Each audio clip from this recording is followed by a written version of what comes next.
El tema de hoy está en la segunda parte de lo que es el credo de los apóstoles. Es una declaración de fe, no es un rezo, es un compendio, un resumen que especifica el contenido esencial de la fe cristiana. El tema anterior toqué el punto número 1, que es creo en Dios Padre Todopoderoso, Creador del cielo y de la tierra. Hoy nos ocupa la parte siguiente, que dice: creo en Jesucristo, su unigénito Hijo, nuestro Señor, quien fue concebido por el Espíritu Santo, nacido de la Virgen María, sufrió bajo Poncio Pilato, fue crucificado, muerto y sepultado, descendió al infierno, al tercer día resucitó de entre los muertos, ascendió al cielo y se sentó a la derecha de Dios Padre Todopoderoso. Desde allí vendrá a juzgar a los vivos y a los muertos. Y si notan, es la parte más extensa del credo, y esto es así porque desde el inicio ha habido los escépticos, los que negaron la divinidad de Jesucristo, los que creen que era un gran iniciado, un profeta, y bueno, muchas ideas diversas acerca de su persona. Pero es tan importante, tan fundamental el concepto que tengamos de él, porque de eso depende nuestra vida abundante, nuestra vida eterna, y sobre todo el perdón de nuestros pecados. Y por eso es tan interesante esta pregunta que Jesús le hace a este que había sido ciego. El capítulo 9 empieza de Juan diciendo que este hombre nació ciego y Jesucristo lo sanó de una forma muy curiosa. Escupió, hizo lodo con la saliva y luego se lo untó y lo mandó a que se lavara al estanque de Siloé, pero era un día sábado. Entonces los religiosos de su tiempo se enojaron porque ¿cómo es posible que en sábado hiciera lodo? Y en sábado le untara, y en sábado se lavara, y en sábado sanara. Bueno, lo expulsaron de la sinagoga, de su lugar de reunión, y dice el versículo que leímos que cuando oyó Jesús que lo habían expulsado, le pregunta: ¿crees tú en el Hijo de Dios? Y es lo que te pregunto a ti: ¿crees? ¿Crees tú en el Hijo de Dios? Bueno, quizás la pregunta tú me podrías responder como esta persona que dijo: ¿y quién es? ¿Quién es, Señor, para que crea en Él? Es decir, él, aunque estaba hablando, no, porque Jesús se presentó como el Hijo del Hombre, ¿es cierto? ¿Sí han notado eso en los evangelios? Que Él se refiere a sí mismo como el Hijo del Hombre. Entonces, ¿qué es? ¿Hijo de hombre o hijo de Dios? ¿Y hijo de hombre no? Sí, también. ¿Por qué? Porque Él es Dios manifestado en carne, 100% humano y 100% divino. Y es algo que la gente de su tiempo y hoy también no entienden. Por eso Pablo dijo: grande es el misterio de la piedad, Dios ha sido manifestado en carne. Y entonces ellos miraban la humanidad y decían: pues ¿qué no es este Jesús, el hijo de José el carpintero? ¿No es su madre María? Y están aquí incluso sus hermanos con nosotros, porque miraban solamente la parte humana. Entonces Jesús se presenta y le dice en el verso 37: pues le has visto, y el que habla contigo, Él es. Y la respuesta natural, bueno, debería ser natural, una vez que tenemos un encuentro con Jesucristo, es: creo, Señor, y además le adoró. El único digno de adoración es Dios, y Él recibe la adoración porque Él es Dios. En el capítulo 8 de Juan, fíjese, este versículo, el 24, estamos leyendo, voy a leer del 23 al 25, para reafirmar cómo es tan importante nuestro concepto y nuestra respuesta en fe a la persona de Jesús. Jesús continuó diciendo: ustedes son de abajo, yo soy de arriba, ustedes pertenecen a este mundo, yo no. Por eso dije que morirán en sus pecados, porque a menos que crean que yo soy quien afirmo ser, morirán en sus pecados. Verso 24 una vez más: por eso dije que morirán en sus pecados, porque a menos que, ¿qué cosa? Que crean que yo soy quien afirmo ser. Entonces, Él afirmó ser hijo de hombre porque se identifica con nosotros. De hecho, él tuvo hambre, por eso el tentador aprovechó ese momento de que tenía mucha hambre y le dice que si es hijo de Dios. Fíjense, tratar de poner en duda su identidad, y creo que esa es la tentación más grande que también nos va a llegar a nosotros: poner en duda si soy salvo, soy hijo de Dios. Acabamos de cantar: tal y como soy, así me acepta, mis pecados, mis fallas las dejó ahí en la cruz. Todos esos son asuntos que estamos considerando. Por eso es que creemos en Él, porque en los días de su carne Él sintió sed, por eso se sentó al pozo de Jacob y pidió agua a la samaritana. Lloró ante la tumba de Lázaro y en más ocasiones. Entonces, Hebreos incluso dice que fue tentado en todo, pero sin ceder a la tentación. Pero Él nos comprende.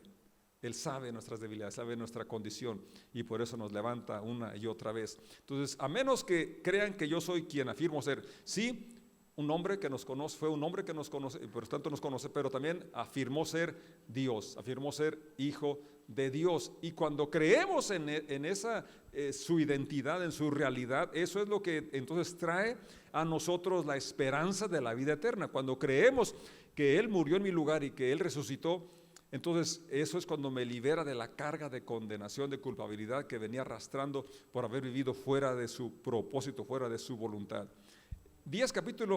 Juan 10, verso 35 dice: ustedes bien saben las Escrituras, que las Escrituras no pueden ser modificadas, así que si a las personas que recibieron el mensaje de Dios se les llamó dioses, ¿por qué ustedes me acusan de blasfemar cuando digo soy hijo de Dios?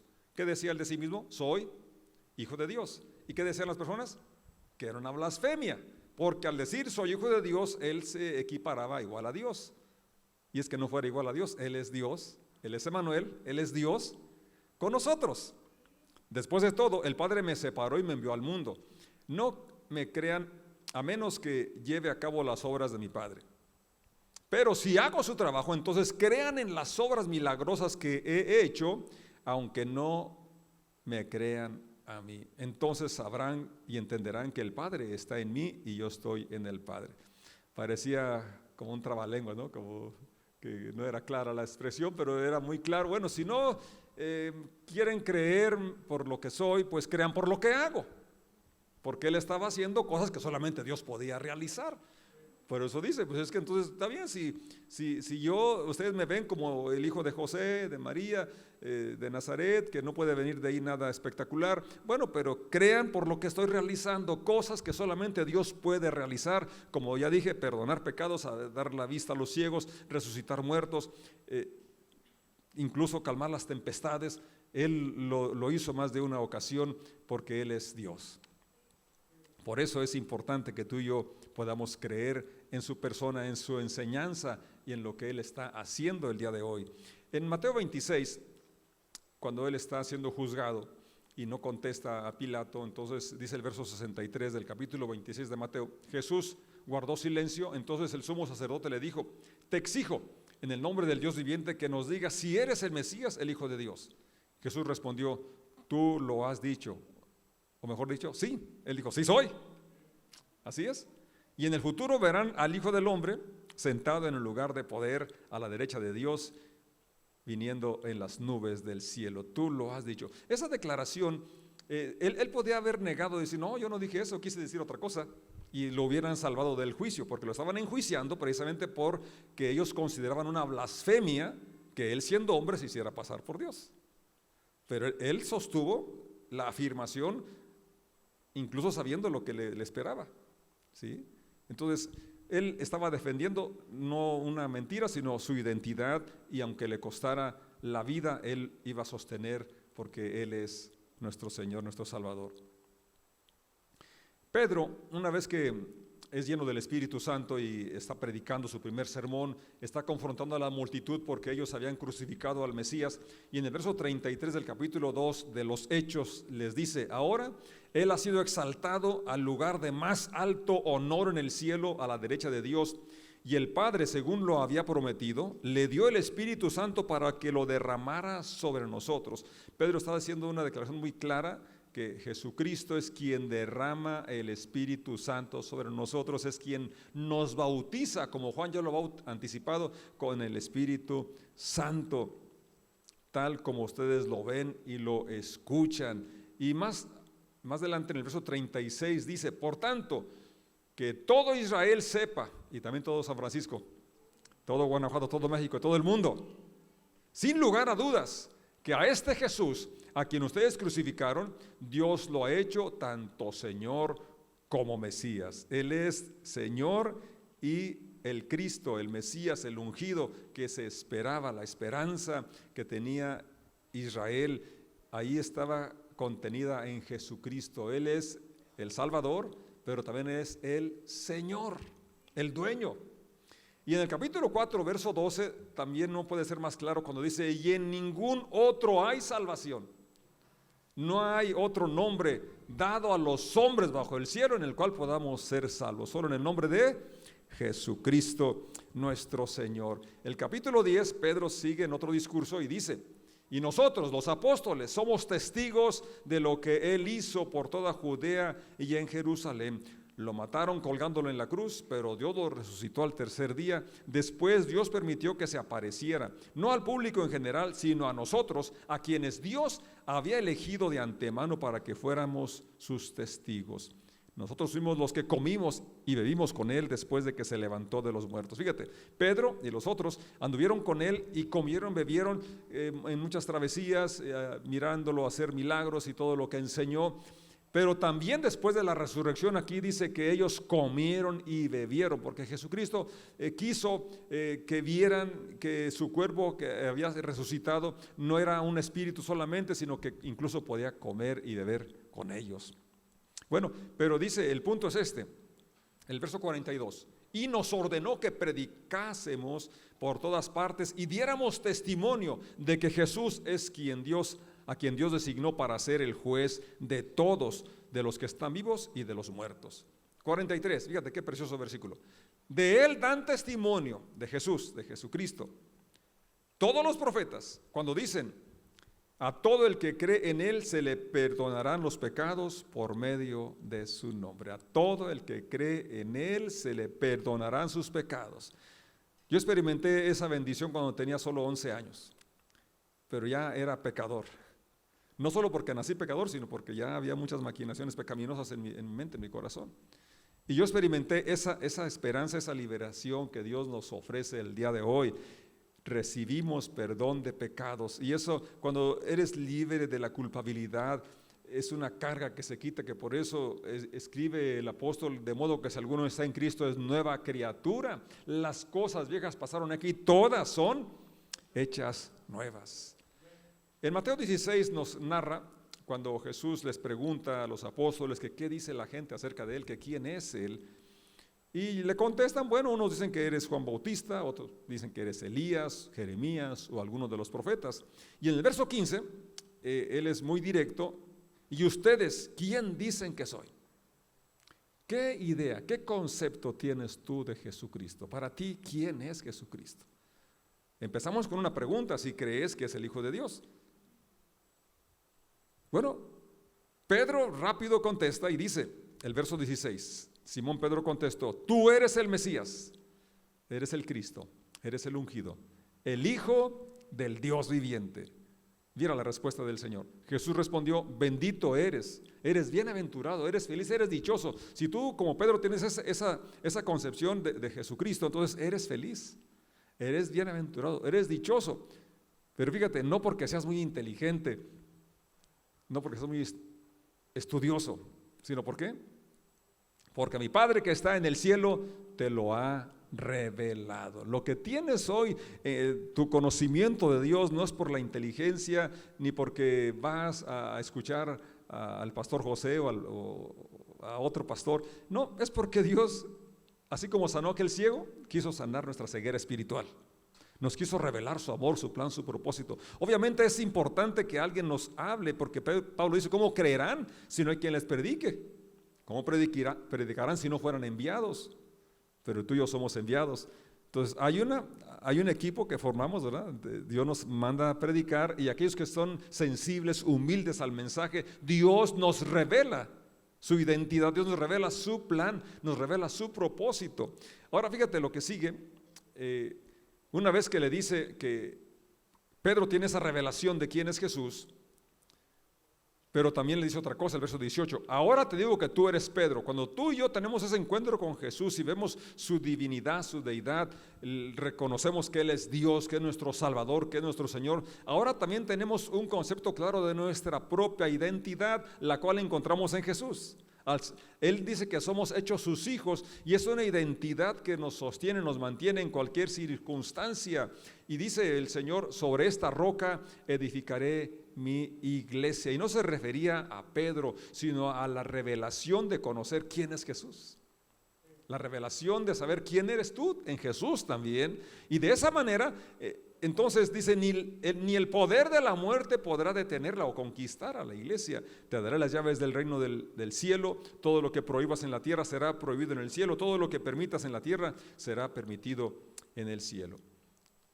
Ya al final, Pedro en su segunda carta llega a una conclusión y dice, el verso 16 del capítulo 3 de la segunda de Pedro, en el verso 15 menciona que Pablo escribe muchas cosas hablando de Jesucristo, y dice, al tratar estos temas en todas sus cartas, algunos de sus comentarios son difíciles de entender, y los que son ignorantes e inestables han tergiversado sus cartas para que signifiquen algo muy diferente, así como lo hacen con otras partes de la Escritura. Esto resultará en su propia destrucción. Queridos amigos, con esto quedan advertidos. Es decir, hay una advertencia desde aquel tiempo que habrá conceptos, doctrinas, filosofías que van a querer mermar, menguar o desviar, desvirtuar la personalidad, la enseñanza y persona de Jesucristo. Y dice el verso que estoy leyendo, el final del 17, así que cuídense mucho, o sea, estemos alertas, ¿no? Tenemos que juzgarlo todo y estar muy atentos a que los comentarios o lecturas de otros escritores no mermen nuestra confianza en Dios, nuestra fe en Dios. Nuestra fe debe ser fortalecida, debe ser incrementada con el curso del tiempo. No sea que los engañe la gente malvada y ustedes dejen de creer firmemente en Dios. Dejen de creer firmemente en Dios. Lamentablemente, personas que se experimentan que en un momento dado fueron firmes en su fe, en su confianza, y con el tiempo como que llega a menguar esa confianza que mostraban al inicio, lo cual debe ser a la inversa, debe ser en aumento. Nuestra confianza, una vez que estamos experimentando la fidelidad de Dios, hemos experimentado su amor, hemos experimentado su provisión, entonces nuestra confianza debería ser mayor que al inicio, ¿o no? Así es. Entonces dice que si prestamos atención a filosofías, a comentarios que desvirtúan la divinidad, la realidad de Jesús, eso puede causar que nuestra fe deje de ser firme en Dios. Verso 18. Mejor dejen que el amor y el conocimiento que nos da nuestro Señor y Salvador Jesucristo los ayude a ser cada vez mejores cristianos. Esa parte final quisiera que la repitas conmigo. Los ayude a ser cada vez mejores cristianos. El transcurso del tiempo, el mayor conocimiento de las Escrituras, la mayor revelación de la persona de Jesús debe traducirse en una vida más parecida a Jesús, en un estilo de vida más parecido a Jesús, en un carácter más parecido al de Jesucristo, es decir, como dice esta versión, mejores cristianos. Eso es la versión de mejores cristianos, que la gente diga, son cristianos. El título de cristianos a los evangélicos se los dio la gente que no era cristiano en Antioquía, precisamente porque vieron que se parecían a Jesucristo, que las acciones de ellos se parecían a las del maestro. Entonces la gente debe de distinguir eso en ti y en mí, y decir cómo se parecen a Jesucristo. Qué privilegio, ¿no? Qué privilegio que así la gente pueda decir. Y luego termina su carta: alabemos a Jesucristo ahora y siempre. En otras palabras, Él es digno de la adoración, de la honra, hoy y eternamente, porque Él es Dios. Él es Dios. ¿Crees firmemente en Jesucristo? Que Él es el Hijo de Dios, que Él es tu Salvador, que Él es tu Señor. Somos privilegiados, somos afortunados y ningún mérito tenemos, es solamente porque en su misericordia Dios quiso revelarse a nosotros. Pero quiere que otras personas lo conozcan también, y así como comisionó a aquellos 12, aquellos 11, hoy nos comisiona a los presentes para que vayamos y proclamemos las buenas nuevas de salvación. Jesús es el Mesías, es el ungido, es el Salvador, es el Señor. Para concluir, leo Juan 20:31. En el 30 menciona que hizo Jesús muchas cosas que no se registraron ni en Juan, ni en Mateo, ni en Lucas, ni en Marcos. Pero estas se escribieron para que ustedes continúen creyendo, para que continúen creyendo, a pesar de la pandemia, a pesar de la escasez, a pesar de ciertas pérdidas, a pesar de problemas o situaciones que vamos a enfrentar en la vida cotidiana. se escribieron para que continúen creyendo. ¿Creyendo qué? Que Jesús es el Mesías, es el Cristo, es el ungido, el Hijo de Dios. ¿Y para qué? Al creer en Él, ¿qué sucede? Tengan vida por el poder de su nombre, vida abundante, vida aquí y ahora. Él nos ofrece la vida eterna, pero aquí mismo nos ofrece la vida abundante. A veces estamos nada más pues que sí, que allá, y sí, allá, pero ¿y aquí qué? Pues aquí lo que nos interesa, ¿no? Ambas cosas son importantes y Dios espera que hoy y aquí vivamos con una confianza plena en Él, creyendo plenamente en Él, y esa confianza nos ayude a poder marchar con determinación, caminar una vida de aceptación, de tolerancia, de benignidad, de mansedumbre, una vida que refleje la gracia y el amor de Dios, porque si estamos hoy en pie es por la misericordia de Dios. Si tenemos vida, tenemos salud, es por la misericordia de Dios. Entonces que dispensemos esa gracia, esa misericordia con los que nos rodean. Que podamos entonces presentar el Evangelio cuando la gente pregunte: ¿por qué tú en medio de esas pérdidas, en medio de esa situación que enfrentas, mantienes la calma, mantienes la fe, mantienes el gozo? Pues es que es lo que produce Jesús en mí. Yo no lo tenía y en mí no está, pero Jesús en mí, Dios en mí, produce esa paz, esa esperanza, esa confianza. Esa vida abundante viene de creer que Jesús es quien dice que es, en creer que Él va a realizar lo que ha prometido.